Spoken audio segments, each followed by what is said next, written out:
Lu pernah ngerasa nggak sih? Setiap kali gaji naik, rasanya tuh standar hidup lu juga ikut naik. Dulu gaji 5 juta cukup, sekarang gaji 15 juta. Kayaknya rasanya pas-pasan. Gaji naik ada cicilan HP baru, biaya hidup ikut naik. Gaji naik frekuensi ngopi di kafe ikut juga naik. Lu udah kerja keras, tapi kok malah makin cemas gitu. Rasa cemas soal duit juga nggak hilang-hilang, malah makin tinggi. Nah gimana kalau gua bilang, masalahnya tuh bukan di jumlah gaji lu. Justru masalahnya ada di musuh yang nggak kelihatan, yang diem-diem ngerampok masa depan lo. Dan di video kali ini gue bakal ngasih tahu musuhnya tuh apa, musuhnya tuh siapa, gimana cara ngalahin musuh tersebut, dan gimana gue secara pribadi udah nyampe di satu titik dimana gue tuh bisa hidup lebih santai, bahkan tanpa harus jadi orang kaya guys. Welcome to Psychology of Finance. Jangan lupa tonton video ini sampai habis, biar lo meskipun sekarang gajinya belum tinggi-tinggi amat juga bisa belajar ngelola keuangan supaya nanti bisa bebas finansial.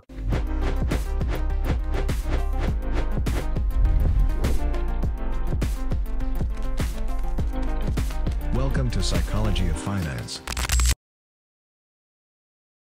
Nah sebelum kita ngomongin soal solusi, lu harus kenali dulu musuh lu. Musuh lu tuh sebenarnya ada dua. Musuh pertama adalah diri sendiri. Kok diri sendiri? Well, karena ya seringkali masalah keuangan itu datang dari diri sendiri. Lu sendiri yang nggak disiplin soal gaya hidup. Nah ini namanya tuh lifestyle creep atau inflasi gaya hidup. Ini tuh penyakit yang bikin pengeluaran lu membengkak meskipun gaji lu naik. Nah jadi kalau kita lihat survei dari Populix ya, 69% pengeluaran Gen Z di Indonesia itu habis buat makanan aja. Ya makanan tuh dalamnya ada jajan, ada makan biasa. Pos ini nah biasanya tuh makin mudah membengkak tanpa kita sadari. Jadi dari yang tadinya makan di warteg ya, tiba jadi makan pakai ojol, sampai makan di kafe tiap hari. Dari yang tadinya nonton di rumah jadi harus di bioskop premier dengan harga popcorn yang lumayan mahal ya. Sebenarnya nggak ada yang salah dengan ini kalau gaji lu memang gede banget gitu. Tapi kalau nggak dikontrol, lu bakal selamanya kejebak di lifestyle creep ini. Meskipun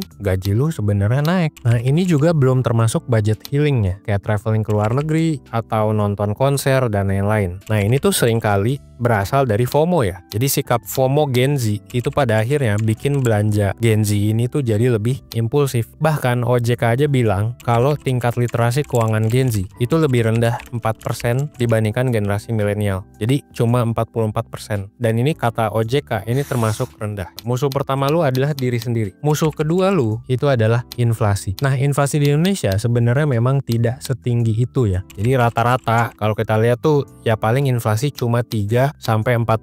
Tapi ya nggak kerasa nanti bakal makin gede. 3-4% ini artinya uang 1 juta yang lu simpen di bank nih ya, kalau tanpa bunga itu bakal kehilangan nilainya jadi 960.000 tiap tahun. Jadi daya beli lu tuh turun. Apalagi kalau lu cuma nabung di rekening biasa yang bunganya di bawah inflasi atau nggak ada bunganya, malah secara teknis uang lu itu berkurang nilainya setiap detik. Nah yang mau gua ingetin adalah jangan lupa kalau inflasi tiap orang juga beda. Contoh ya, kalau tiap hari lu minum es kopi susu, misal 2 tahun lalu harga es kopi susunya tuh rata-rata 18.000, tapi sekarang harganya udah 25.000. Nah berarti inflasi lu lebih tinggi daripada inflasi umum, karena inflasi lu di es kopi susu itu udah ada 38%. Peningkatan dari 18.000 ke 25.000. Mungkin ini beda ya sama harga ayam geprek misalnya, yang awalnya 15.000 sekarang masih 15.000. Jadi lu mesti lihat inflasi itu beda buat tiap orang. Jadi jangan lupa untuk hitung-hitung pengeluaran, dan jangan lupa juga untuk cek inflasi. Karena kalau barang atau jasa yang lo beli itu termasuk kena inflasi gede, tapi kenaikan gaji lu tidak sebesar inflasi, ya akhirnya lu bakal boncos. Nah makanya kita bakal bahas di next chapter untuk ngelakuin yang namanya pengelolaan pengeluaran. Gimana caranya biar ya pengeluaran kita bisa dikelola, jadi ya kita bisa melawan diri kita sendiri sekaligus juga ngeliatin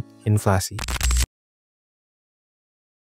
Ngelola keuangan sebenarnya nggak perlu pakai ribet, pakai sistem otomasi aja. Prinsipnya simple, lu bikin keputusan cukup sekali aja di awal bulan. Jadi pas gajian, lu jangan sentuh uangnya, lu langsung aktifin sistem transfer otomatis. Ya, jadi misal lu gajian, lu masukin nih ke ya kita namain dalam tanda kutip rekening masa depan. Ini tuh rekening nggak boleh disentuh, yang penting dimasukin aja. Lu langsung transfer minimal 10-20% dari gaji. Kalau bisa lebih banyak ya lebih bagus. anggap uang ini tuh hilang aja gitu di sini ya. Uang ini tuh angus, hilang, nggak pernah ada. Nah, rekening ini gue sebut rekening ya, tapi bisa bentuknya apa aja. Intinya isinya tuh instrumen investasi. Contohnya misal reksadana atau deposito atau apapun itu. Tapi ini tuh bukan tabungan biasa. Nah, ini contohnya misal bisa kalau lu belum pernah investasi, lu bisa mulai di deposito, investasi yang low risk ya. Nah, ini contohnya gue naruh di sini tuh sekitar ya 100 jutaan. Dan uniknya kadang-kadang bank digital itu juga suka ngasih rewards ya. Kalau tabungan lu udah banyak, nih contohnya di Blue ya, Blue X Garuda kebetulan. Tabungan gue ini kan tadi udah sekitar 100 jutaan di deposito. Nah, selain gue dapet bunga dari deposito, yaitu sekitar 400 ribuan per bulan. Nah, karena gue pakai kartu Blue X Garuda ini, gue bisa dapat launch gratis 2 kali per tahun. Jadi ya anggap aja itu tambahan duit lah ya, karena gue juga ada traveling minimal ya sekali setahun. Jadi kalau gue ada flight misal ke Jepang gitu, gue bisa makan gratis, bisa nunggu gratis di lounge. Yang kalau gue bayar itu bisa sampai ratusan ribu. Itu contoh gue aja ya di deposito. Ada banyak juga contoh lain. Nah, jadi itu rekening masa depan. Nah, yang kedua, nah ini adalah rekening kehidupan. Nah, ini sisanya 80%-nya lah dari yang tadi udah lu investasiin. Kalau udah aman, ya udah sisanya bisa lu pakai buat apapun sebenarnya. Bisa buat bayar tagihan, bisa buat makan, jajan, bisa buat hura-hura apapun. Jadi cukup kayak gitu aja sebenarnya, simple ya. 20% buat nabung, sisanya lu buat pakai. Nah, yang penting adalah rekening masa depan lu udah aman. Nah, untuk ngatur pengeluaran di sini ini butuh namanya budgeting. Ya, budgeting simple aja lah ya. Lu makanan ya bagi jadi berapa persen, buat kosan berapa persen, buat mungkin orang tua atau apa berapa persen, itu dibagi-bagi aja. Nah, ini lu juga bisa pakai fitur namanya Blue Spending ya. Kalau di Blue buat ngatur pengeluaran lu. Dan ini enak banget, tinggal dibikin aja. Nanti si spendingnya ditaruh kemana. Nah, lu bisa ngatur itu biar nggak di atas budget. Nah, sistem kayak gini meskipun cuma sebulan sekali ya, ini maksa lu untuk hidup dari sisa uang yang ada, bukan nabung dari sisa uang yang udah lu spend ya. Karena ini beda banget hasilnya. Ini tuh cara yang efektif supaya lu secara otomatis itu ngelawan lifestyle creep dan inflasi juga. Mungkin lu bertanya, ini rekening masa depan, kita nabung tuh buat ngapain sih? Jawabannya adalah buat ngejar satu tujuan, yaitu adalah bebas finansial. Nah, gua pribadi kebetulan udah bisa bebas finansial dan udah punya ya dana pensiun yang aman dalam tanda kutip ya. Meskipun usia gue masih belum 30, meskipun gue juga bisa dibilang gak kaya-kaya banget gitu ya. Gue bakal jelasin metodenya di chapter selanjutnya karena menurut gue ini tuh bisa dicapai oleh siapapun. Yang penting lu hidup disiplin untuk nabung dan hemat. Rekening masa depan ini bisa lu fokusin untuk mencapai titik di mana lu tuh nggak perlu mikir buat pensiun. Jadi kalau strategi gue pribadi, gue pertama mikir tuh bukan beli mobil dulu, bukan beli rumah dulu, tapi lebih ke oke, gue siap nggak nih buat masa depan pas gue pensiun. Jadi gue mikir itu dulu karena gue pengen bersakit-sakit dahulu, bersusah-susah dahulu, baru gue bisa happy-happy. Nah, kenapa menurut gue harus kayak gitu? Karena ketika lu mencapai titik ini, lu tuh bisa hidup lebih santuy. Karena kalaupun lu berhenti nabung sama sekali gitu ya, lu nggak nabung, dana pensiun ini itu akan tumbuh dengan sendirinya lewat compound interest. Dan ini tuh bakal cukup gitu untuk membiayai pensiun lu di masa tua nanti. Setelah lu mencapai titik ini, yang mana menurut gua nggak besar ya, lu tuh technically udah bebas secara finansial ya dalam tanda kutip. Lu nggak perlu lagi kerja demi nabung buat pensiun. Lu bisa kerja sesuai passion. Yang penting nutupin biaya hidup bulanan aja. Jadi lu bisa hidup tuh lebih santuy gitu. Milih kerjaan yang nggak bikin lu stres, atau bahkan lu bisa ngambil cuti panjang kayak setahun, 3 bulan. Gua udah mencapai angka ini, artinya gua nggak perlu nabung lagi gila-gilaan buat masa tua. Gua masih kerja juga, tapi gue punya kendali penuh atas waktu gue. Nah, ini adalah definisi kaya buat gue tuh ya kebebasan waktu. Definisi kaya tiap orang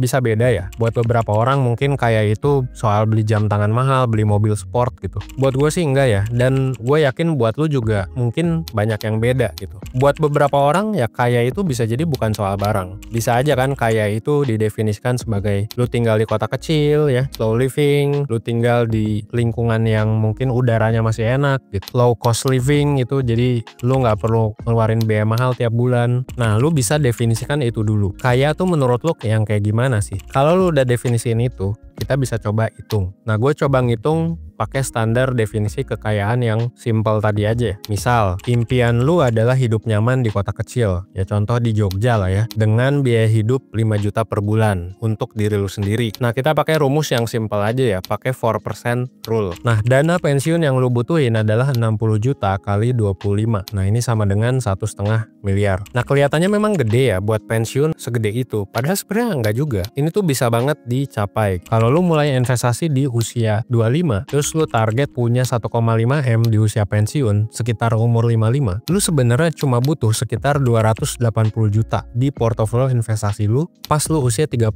Misal ya. Itu contoh aja. Bisa nggak ngumpulin duit segitu dalam 5 tahun gitu, dari umur 25 sampai 30? Ya jawabannya bisa. Lu nggak salah denger ya, cuma 280 juta. Kenapa? Karena perhitungan ini juga didasarin pada asumsi setelah lu dapet 280 juta, ya anggap lu belajar investasi dikit-dikit lah ya, dengan return 8% aja per tahun, yang menurut gua kecil sih untuk investasi, lu bisa udah mengamankan dana pensiun lu. Ini juga udah memperhitungkan kenaikan biaya hidup di masa depan ya. Jadi kalau di usia 30 lu punya uang 280 juta, itu bakal tumbuh jadi 1,5 M dengan nilai yang setara di masa depan ketika lu mau pensiun. Nah, udah nyampe itu ya udah, lu bisa hidup lebih santuy, lu udah merdeka dari kewajiban nabung buat masa tua gitu. Gua lebih prefer ya kerja yang lebih santai, hidup bisa lebih santai dan bisa ngejar passion gitu ya. Gua Gen Z sih ya. Dan ini sangat-sangat mungkin dicapai oleh lu yang Gen Z juga yang mungkin mau nyantai. Jadi kalau lu ngerasa sekarang gaji lu tuh nggak cukup, mungkin bukan gajinya yang salah. Mungkin lu lagi bertarung melawan musuh yang salah dengan cara yang salah. Nah, jadi coba fokus pertama bangun pakai sistem kayak tadi ya, dimana sistemnya itu adalah lu bikin decision tiap bulan sekali, terus habis itu udah lupain. Terus yang kedua, lu kejar tujuan pertama lu gitu ya, dimana kalau menurut gua lebih baik kejar tujuan yang akhir dulu, jadi dana pensiun dulu baru yang lain-lain. Terus habis itu 3, jangan lupa tujuan itu juga harus didefinisikan dengan baik. Jadi lu definisikan kaya versi lu tuh kayak gimana. Kebetulan si Blue by BCA Digital ini menarik dan bisa jadi partner lu ya untuk ya mencapai tujuan finansial tadi. Kayak tadi yang gue lakuin ya. Lu bisa pisahin rekening lu di Blue, lu bisa juga investasi di Blue juga untuk reksadana dan lain-lain. Kalau gue pribadi gue pakai Blue khusus untuk deposito ya, di Blue Deposit. Kenapa? Karena ya gue rasa returnnya cukup oke. Plus dia juga nggak melebihi bunga LPS, jadi masih dijamin sama LPS. Dan yang gue suka adalah ya kalau gue traveling gue jadi lebih enak lah pakai Garuda ya. Dimana gue bisa dapat ekstra bagasi, gue juga bisa dapat 2 kali launch per tahun, yang mana menurut gue itu udah lebih dari cukup. Dan ya pesan dari gue paling perjalanan finansial ini tuh bukan sprint, tapi lu bisa lari lebih cepet loh gitu. Kayak yang tadi gue bilang, lu bisa kok nabung buat dana pensiun dalam waktu 5 tahun doang gitu. Dan ini adalah checkpoint yang bisa lu bikin. Semoga ya hidup lu nanti kedepannya bisa lebih enak dengan dengerin sedikit pengalaman dari gue ini ya. Ya hopefully ini bisa ngebantu. Gue Evan di 1%.